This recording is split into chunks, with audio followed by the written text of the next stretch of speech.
attention, tirez pas. Oh, attendez, pardon. Ah, voilà. Voilà. Excusez-moi. Il n'y a pas de mal. J'ai brodé un petit napperon. C'est très joli. Oh, c'est simple. Dites donc, ça fait des mois que nous attendons l'autobus comme ça à la même heure tous les soirs. Oui, je travaille à côté. Tiens, moi aussi. Puisque nous nous parlons pour la première fois. Ça ne tenait qu'à un fil. Pardon, excusez-moi.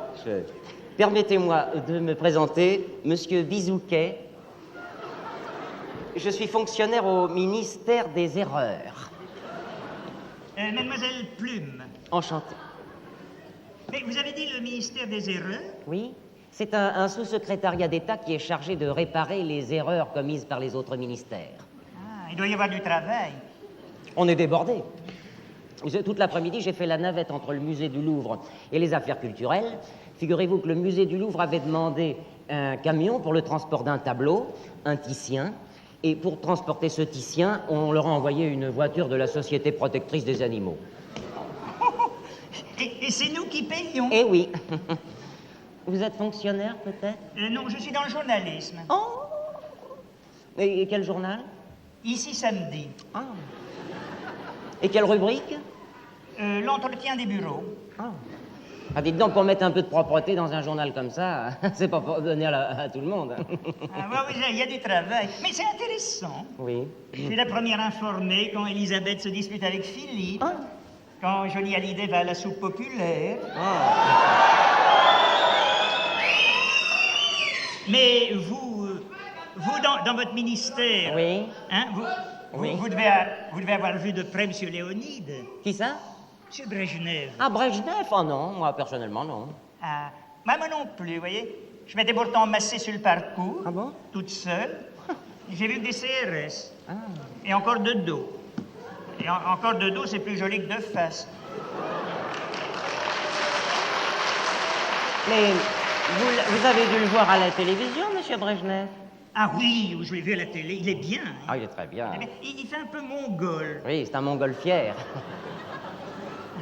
Je trouve qu'il a... Vous trouvez pas qu'il a un peu les sourcils de M. Pompidou? Oui, ce sont les sourcils du pouvoir. C'est très étonnant. Ouais, vous voyez, ce qui m'a le plus étonné, c'est qu'on le loge à Trianon. Hein? Chez Louis XV. Bah. Un homme qui doit avoir horreur des rois. Bah, où voulez-vous qu'on le mette? Bah, dans un HLM à Sarcelles. Au cœur du peuple.